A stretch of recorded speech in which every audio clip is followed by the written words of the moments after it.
বন্ধুসকল নমস্কাৰ গ্ৰহণ কৰিব।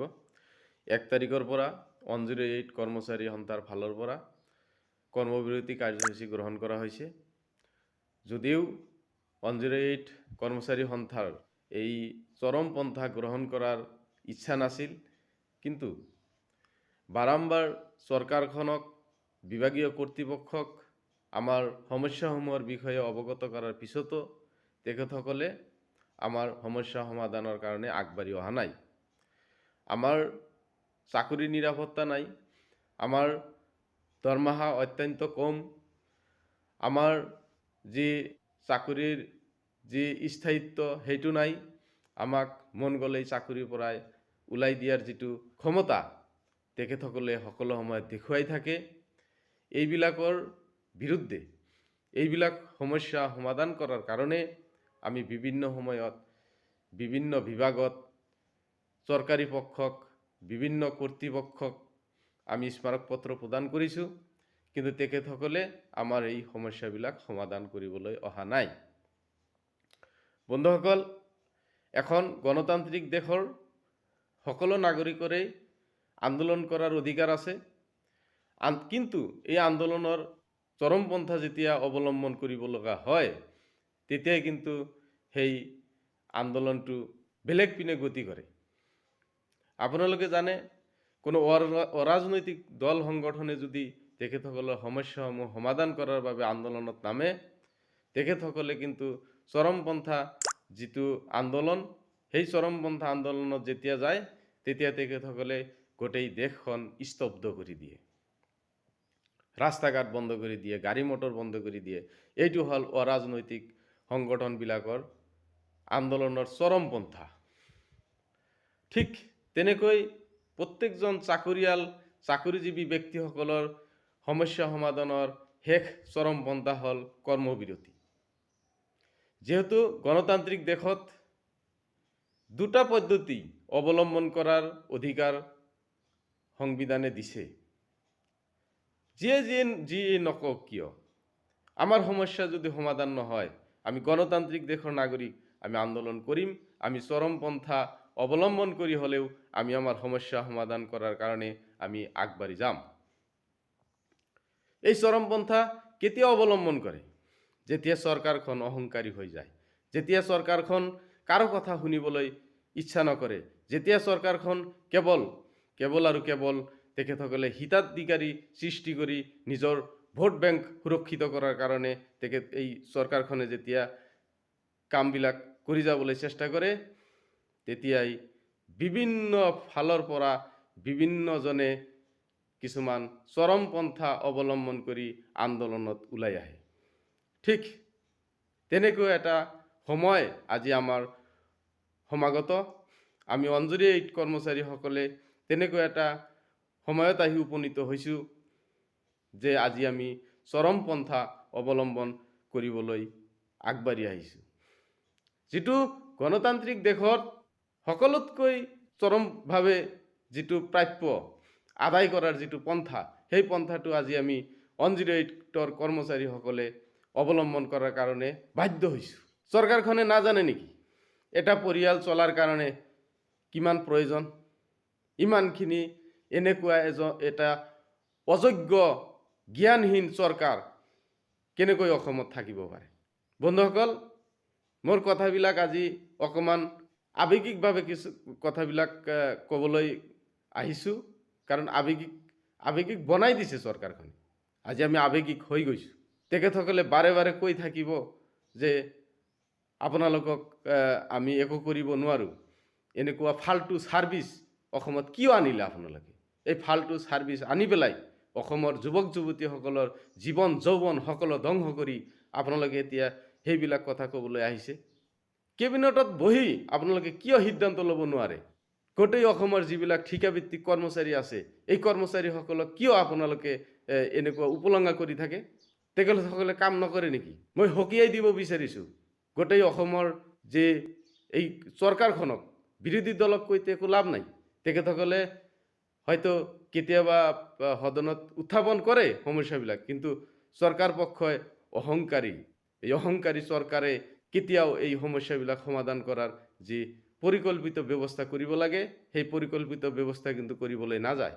গতিকে চৰকাৰখনক ক'ব বিচাৰিছোঁ, সকীয়াই দিব বিচাৰিছোঁ, আপোনালোকে এনেকুৱা ফাল্টু ছাৰ্ভিচ আনি পেলাই অসমৰ যুৱক যুৱতীৰ লগত হেতালি নেখেলিব।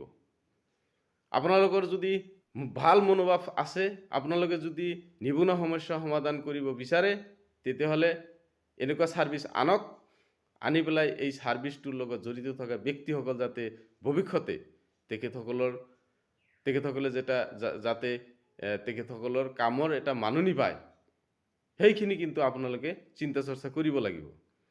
এনে এটা ছাৰ্ভিচ আনি গাঁৱে ভূঞে সভা সমিতিত চিঞৰি থাকিব, হয় নিবনুৱা সমস্যা সমাধান কৰিছোঁ, নিবনুৱা সমস্যা সমাধান কৰিছোঁ, সেইটো কিন্তু মানি লোৱা নহ'ব।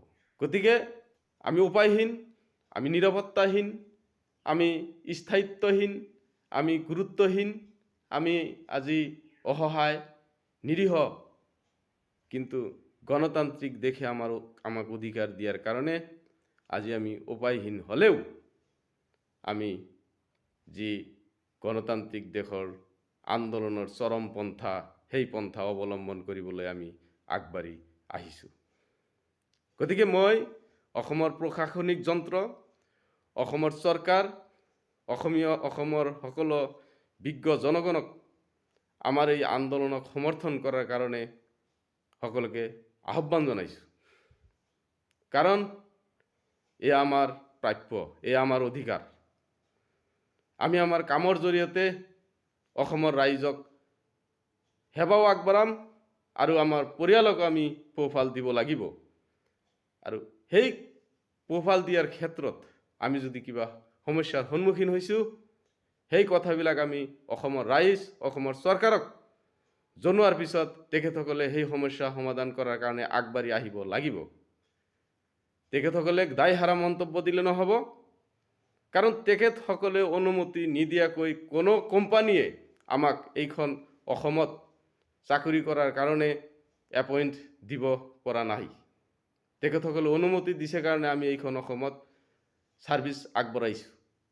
গতিকে এই ছাৰ্ভিচটো আগবঢ়োৱাৰ পিছত চৰকাৰখনে যদি আমাৰ লগত এনেকুৱা প্ৰতাৰণা কৰে, বাৰম্বাৰ যদি তেখেতসকলক আন্দোলন কৰাৰ পিছতো তেখেতসকলে যদি সমস্যা সমাধান কৰাৰ পৰিৱৰ্তে এইসকল ব্যক্তিক আদৰণি সেৱা যেনেকৈ বন্ধ কৰিছে, বা আজি বিভিন্ন ঠিকাভিত্তিক কৰ্মচাৰীসকলে আন্দোলনৰ পিছত তেখেতসকলক যদি তেনেকৈ বন্ধ কৰিব বিচাৰে, তেতিয়াহ'লে কিন্তু সেইসকল কৰ্মচাৰীয়ে তেখেতসকলৰ পৰিকল্পনা কিন্তু ভয়াৱহ পৰিকল্পনা কৰাৰ কাৰণে কিন্তু চেষ্টা কৰিব। তাৰ বাবে কিন্তু তেখেতসকলক জগৰীয়া কৰিব নোৱাৰে। কাৰণ যেতিয়া আন্দোলন কৰিছোঁ গণতান্ত্ৰিক দেশত, গণতান্ত্ৰিক দেশৰ নাগৰিক হৈ আমি আন্দোলনত নামাৰ পিছত যদি চৰকাৰখনে আমাৰ কথা নুশুনে বা আমাক যদি বুজনি নিদিয়ে, তাৰপিছত আমাৰ কৰণীয় কি থাকিব? আমাৰ মুখেৰে কিবা এটা বেয়া কথা ওলাই যোৱাটো কিন্তু স্বাভাৱিক। কাৰণ উপায়হীন গণতান্ত্ৰিক দেশৰ গণতান্ত্ৰিক নাগৰিক, বাক স্বাধীনতা থকা সকলো ব্যক্তিয়ে কিবা নহয় কিবা এটা কথা মুখেৰে কিন্তু বাহিৰ কৰি দিব। তাৰ বাবে সেই ব্যক্তিজন জগৰীয়া হ'ব নোৱাৰে। কাৰণ আপোনালোকে মন গ'লেই চাকৰিত মানুহক নিয়োজিত কৰিব, মন গ'লেই চাকৰিৰ পৰা মানুহক উলিয়াই দিব। সেইজন ব্যক্তিৰ বয়স উকলি যোৱাৰ পিছত সেইজন ব্যক্তিৰ মুখেৰে কি ওলাব কি নোলাব সেইটো তেখেতে কিন্তু থিৰাং কৰিব নোৱাৰে।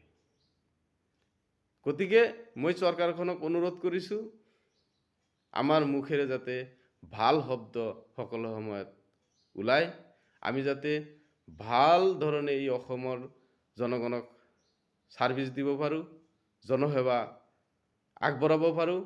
তাৰ বাবে মই অসম চৰকাৰক অনুৰোধ জনাইছোঁ। আৰু কিছুমান ভয় ভাবুকি দেখুৱাই আছে কোনোবাই, পুলিচে ধৰি ল'ব, পুলিচে সেইটো কৰিব, অমক কৰিব, তমক কৰিব। আমি আছোঁ, আমি আমাৰ 2 হাত আগবঢ়াই দিছোঁ, পুলিচে আহি হেণ্ডকাপ মাৰি লৈ যাওক।